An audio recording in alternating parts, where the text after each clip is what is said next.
Hi friends, இன்றைக்கி நம்ம நாத்தனார் கிச்சனில் திருவெண்காடு புதன் ஸ்தலமான வேதாரண்யேஸ்வரர் சிவன் கோயிலை பற்றி இன்றைக்கி சிவாச்சாரியார்கள் சொன்ன விளக்கமும் அந்த கோயிலை பற்றிய வரலாறையும் கேட்கலாம். வாங்க வீடியோக்குள்ளே போகலாம். தொடர்ந்து வீடியோவுக்கு சப்போர்ட் பண்ணுங்கள், சப்ஸ்கிரைப் பண்ணுங்கள், லைக் ஷேர் கொடுத்துக்கோங்க. வாங்க வீடியோவை இப்போ பார்க்கலாம்.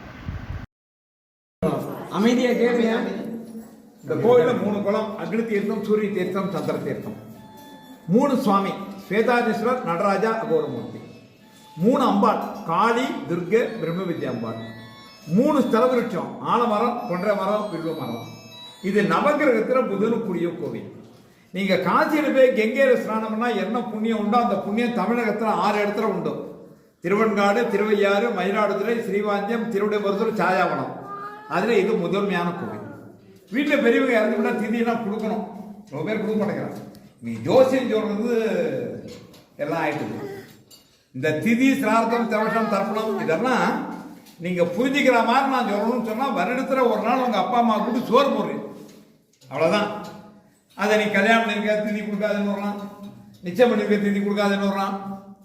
இதெல்லாம் மிகப்பெரிய பாவங்கள். அப்படி இந்த பித்ரு சாபம் அவெல்லாம் என்ன பண்ண, சோறு எடுக்கிற என்ன பண்ணுவான், வீட்டை சாப்பிட போறாங்கண்ணா, லேட்டாகுது, என்னடி பண்றீங்க, புடுங்குறீங்க பொங்கலுக்கு கேட்பாங்க. பசி வந்தா என்ன பண்றோம் இதான் நமக்கு இருக்கிறது இல்லை. அந்த மாதிரி அந்த கர்மாக்களை பண்ணாவிட்டா அந்த பித்திருக்கள் சாபம் கொடுப்பாங்க. அந்த பித்திருக்கு சாபங்களை நிவர்த்தி பண்றதுக்கு தர்மசாஸ்திரத்துல 8 இடத்த சொல்லி இருக்கு. அந்த 8 இடம் வடக்கு 6 இருக்கு தமிழ் இந்தியாவிலே: ஸ்ரீகயா, பிரம்மகபாலம், குருட்சேத்திரம், மத்தியகம், நைமிச்சாரண்யம், மயூரேசம். இதாரும் வடக்கு இருக்கு. ஸ்வேதமாதவம் ராமேஸ்வரம், ஸ்வேதவனம் திருவெண்காடு. இதுல முதல்ல சொன்ன 7 விட்டுகயா, திருவெண்காடு, ருத்ரகயா. இதெல்லாம் இந்த இடத்துல ஹெட்டிங்ல 3 குளம். ஸ்வேதக்கேதுன்னு ஒரு குழந்தை, அந்த குழந்தை 8 வயசுக்கு மரணம் அடையுங்கிறது விதி. மரணம் வரும்போது பாத்தீங்க அப்படியே ரவுண்ட்ஸ். திருவெண்காடு வந்தோடனே நிறைய யாக, அதாவது யாக புகை, சூரிய வெளிச்சம் இருக்குதான் தேவாரம் சொல்றது. வேள்வி புகை யாழ் வானம் இருக்கூர் வெண்காடே, வேதத்துளியால் யாழ் கிருச்சல் பயிரும் வெண்காடே. வேத மந்திரங்களை கேட்டால் செய்த பாவங்கள் போச்சு, ஹோமபய சாஸ்திரம் வியாதிகள் போச்சு. அந்த ஆள் இங்கே இருந்து பூஜை பண்ணான். யம யாருக்கு பயந்தான், பாசத்தை தெரிஞ்சு விடுறான். தன்னை பூஜை செய்ய முடியல பண்ண சுவாமிக்கு கோபம் தாங்களே நெற்றி கிடத்திருந்தார், யமன் எரிஞ்சு போனான். இது அனுகிரக கட்சியத்தில் நீங்களாம் நன்னாயிரம் சொல்ல முடியும், சாபங்களாஞ்சி கொடுக்க முடியாது. அவசரப்பட்டார யமனை எரிச்சிட்டார். பூமாதேவி வந்து பிரார்த்தனை பண்ணா, கையை காமிச்சார், யமன் இருந்துருன்னா பார்வதி கேட்டா நடனம் ஆடுங்கன்னு 9 டான்ஸார். நவதாண்டவம் நட்சத்திரம். திருவாலங்காடு, சிதம்பரம், மதுரை, திருநெல்வேலி, திருக்குற்றாலம். இந்த 5 இடத்துல இந்த பக்தர்களுக்கான, இங்க பார்வதிக்கான நவதாண்டவம் நட்சத்திரம். பூலோகத்தில் முதல்ல நடனங்கிறது ஒன்று தொடக்கம் இங்கதான். இது ஆதி சிதம்பரம் சொல்லுவான். சிதம்பரம் வார்த்தை இல்லை, சிலம்பரம். நடனம் ஆடும்போது காலில் சிலம்பு போட்டு ஆடுவாங்க.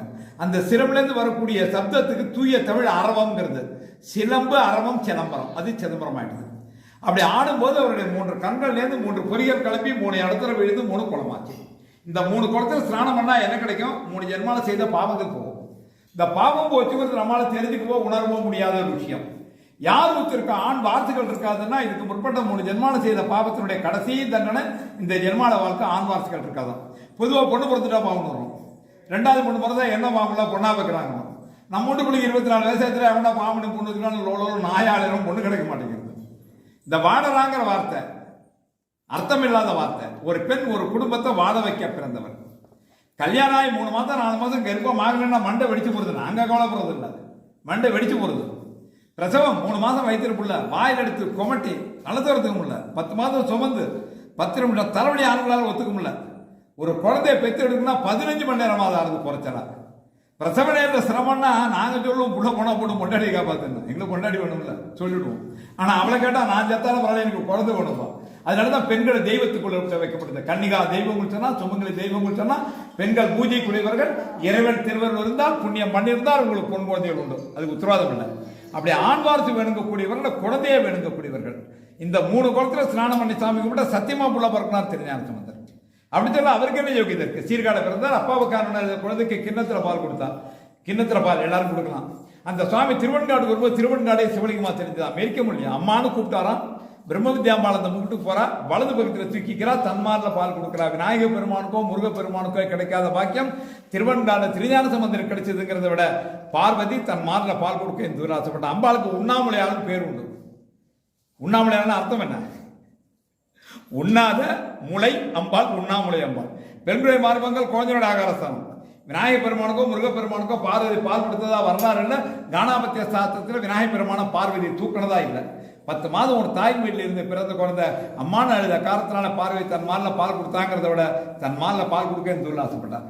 இந்த ஊருக்கு வரக்கூடிய அத்தனை பெண்களுக்கு இந்த பாக்கியம் உண்டு. ஆண் வாரிசு பண்ணுறவா யாராக இருந்தான்னா அவளை இந்த வர சொல்லுங்க. ஒரு ராத்திரி இந்த ஊரில் தங்கணும், அவள் சந்தோஷமாக இருக்கணும். 3 குளத்தில் ஸ்நானம் பண்ணணும். அடுத்த 10 மாதம் கையில் குழந்தை. இது சத்தியம். இது 3 குளத்தினோட விசேஷம். இதோட பழமையை சொல்லும்போது வால்மீகி ராமாயணத்தை அந்த ஸ்தலத்தை வால்மீகி எழுதினார். யுகங்களுக்கு முற்பட்ட பழமையான கோவில். ஸ்வேதகேது, சிவபிரியர், ஐராவதம், இந்திரன், வேதரிசி இவரால் பூஜிக்கப்பட்டவர். இந்த ஊரில் முழுமுதற கடவுள் எல்லாம் இவர் தான். நடராஜா சொன்ன நம்ம தாண்டவம் பண்ணார்னு. இந்த ஊர்ல விசேஷமான பிரார்த்தனா மூர்த்தி அகோர மூர்த்தி. மருத்துவன் ஒரு அசுரன் மகத்தான தவம் இருக்கான். அப்படி தவம் இருந்து சிவபெருமான்ட்ட திருச்சூலம் வாங்கிக்கிறான். திருச்சூலம் வாங்கிட்ட மருத்துவன் தேவர்களையும் முனிவர்களையும் இம்சப்படுத்துறான். அவள்லாம் திருவெண்காட்டை தவம் பண்றான். முன்னாடியே சொன்ன இது அனுகிரக கஷேத்திரம். அசுரன் திருவெண்காட்டுக்கு இம்சை பண்ண முனிவர்லாம் சுவாமிகிட்ட சொன்னா சுவாமி நந்தியை கூப்பிட்டு இதை பண்ண சொன்னார். நந்தி பியட்டு பண்ண சொன்னார். நந்தி போனார், ஒரு மூச்சு விட்டார். அந்த அசுரனுடைய கூட்டம் முடிஞ்சு போகுது. அசுரன் கிடைச்சா தான் பெற்ற சூலத்தை பயன்படுத்துறான். அது கடவுள் கொடுத்த சூலம் தான் பண்ணிடுறான். 9 இடங்கள்ல குத்துறான். கொம்பு காதுகள் இருக்கா ஏற்றாம இருக்கக்கூடிய நந்தி மேல 9 இடங்கள்ல குத்துப்பட்ட காயங்கள் இருக்கும். காது அறுத்திருக்கும், கொம்பு முடிச்சிருக்கும். நந்தி சோகமா இருப்பார். அதாவது கம்பீரமா இருப்பார், சோகமா இருப்பார். பார்க்கலாம். பார்த்தோன்னே சுவாமியோட திருப்பான பக்கம் அகோரம், ஈசானம், தத்துவம், அகோரம், வாமதேவம், சத்தியோ ஜாதவன் 5 முகங்களை கண்டவர் கடவுள். அதுல திருப்பான முகம், அகோர முகம், அது தீய குணங்கள் அழிக்க சக்தி படைத்த முகம். அதுல இருந்து ஒரு ஜோதிஷ் புறப்பட்டது. பார்த்த உடனே காலில் விழுந்தான், ஆசீர்வாதம் பண்ணா, தேவர்கள்லாம் பிரார்த்தனை பண்ணா. அவ எப்படி பிரார்த்தனை பண்ணாலும் காட்சி கொடுத்தார் அகோரமூர்த்தி. மருத்துவன் கேட்டுக்கிறான், கொடிய பாவங்கள் செய்தவனா என்ன நீங்க அனுகிரகம் பண்ணதுனால உங்க சன்னிதானத்துக்கு வந்து யார் என்ன வேண்டாலும் தரணும்னு கேட்டுனான். நான் தரேன் அனுகிரகமூர்த்தி அகோரமூர்த்தி. ஞாயிற்றுக்கிழமை முதல் நம்முடைய அகோர பூஜைக்கு இந்த கோயில் விசேஷமான பூஜை அது நடக்கும். கார்த்திகை மாதம் 3ஆம் ஞாயிற்றுக்கிழமை ரொம்ப விசேஷமா இருக்கு. ராத்திரி கோயில் திறந்திருக்கும். அப்படி கூட்டம் இது காளி நடராஜ பெருமான் நடனம் ஆடும்போது தானே எதிர்த்து ஆடி 6 தாண்டம் ஆடி 7ஆம் தாண்டத்தில் தோத்து பத்திரோட அகங்காரம் பூஜை சாந்தமானா சேதமகா காளி. மகிஷாசுரனை கொண்ட பிறகு இந்த அபமிருத்தியோட பரிகாரத்துக்காக மேற்கு நோக்கி தவறு அந்த பாவத்தை போய்கிட்டா சௌபாக்கியத்திற்கு அம்பாள் பிரம்ம வித்யா அம்பாள் பிரம்மா கைலாமணி போற ஏற்ற மாதிரி முருகன் வணங்கியிருக்கும். யோசிச்சோம்னா கணு தெரியாது, ஏதோ சிந்தனை போயிட்டான். இந்த ஈகோ இதெல்லாம் உங்களுக்கு தெரிஞ்ச கதை. இந்த ஈகோ ஒம்பளக்கிறது உள்ள திறந்த ஒரு காரணம் இதெல்லாம் தமிழ்களோட முருகன் ஆலோசனை தான் உட்காண்டான். பிரம்மா ரெட்டனம் தான் இரடா வேலைனா படைக்கிறது வேலைனா எதை மையமாச்சு படைக்கிறனா பிரணவத்தை மையமாச்சு படைக்கிறனா அர்த்தம் சொல்லணும்னா உன் பேரை சொல்லணும். தடுமாறு பேர் தானே கேட்டேன். திடீர்னு ஒண்ணு கேட்டா பேரா இருந்தாலும் மறந்து போகும். அது இயல்பு. ஒரு குட்டு பிரம்மால, ஏன்னா பிரம்மாவுக்கு அர்த்தம் சொல்ல தெரியல ஒரு கூட்டம் சொல்லிட்டு இருக்கு. அவன் அந்த அர்த்தம் சொல்ல தெரிய வரதான் படைச்சோம். அத்தனை பேரும் முட்டாளா படைச்சிருக்கணும்.